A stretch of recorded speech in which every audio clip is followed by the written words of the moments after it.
যদি নেক আমল না করি আর যদি আল্লাহর উপর বিশ্বাস স্থাপন না করি তাহলে বিপদ আছে।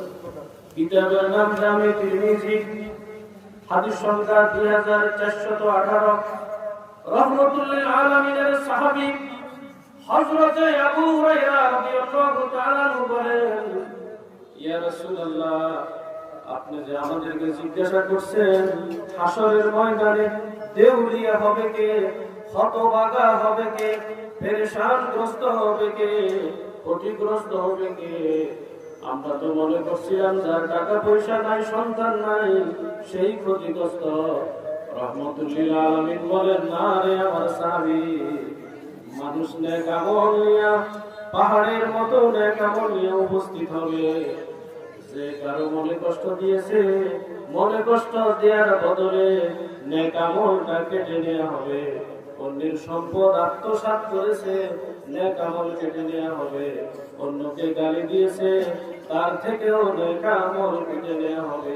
শুধু তাই নয়, রহমাতুল লিল আলামিন তার পবিত্র জবান দিয়ে আরেকটা হাদিস বলেন, জামি তিরমিজি 2415 নম্বর হাদিস। রহমাতুল লিল আলামিন হাদিসটা লিখে বলেন, রহমাতুল লিল আলামিন বলেন, 5টি প্রশ্নের উত্তর দেয়া ব্যতীত বনি আদম কখনো পাও নাড়াতে পারবে না। হাদিসের শেষে আসে, মায়ার নবী বলেন, যদি তোমরা সম্ভব হয় এক টুকরা খেজুর দিয়া হইল জাহান্নামের আগুন থেকে তোমরা বেঁচে যাও। এজন্য তাসবিহ আদায় করা দরকার।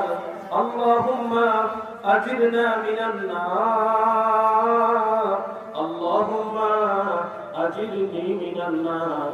আল্লাহ, আমাকে জাহান্নামের আগুন থেকে বাঁচায়া দেন। আল্লাহ, ওলিদের সুবহত দান করেন, নেককারদের দোয়া নিয়া নেক আমলে মনোযোগী হওয়ার তৌফিক আল্লাহ আমাদের দান করে দেন, আমিন। ছোট্ট কিছু কথা বললাম।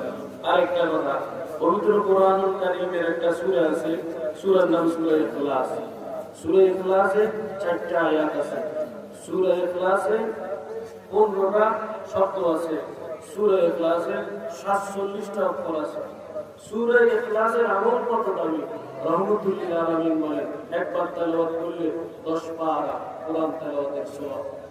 আস্তে করে বলি সুবহানাল্লাহ। দুইবার পড়লে 20 পারা, তিনবার পড়লে 30 পারা, 10 বার পড়লে আল্লাহ তাআলা একটা রাজপ্রাসাদ, পালাখানা বানিয়ে দিবে বলে সুবহানাল্লাহ। 100 বার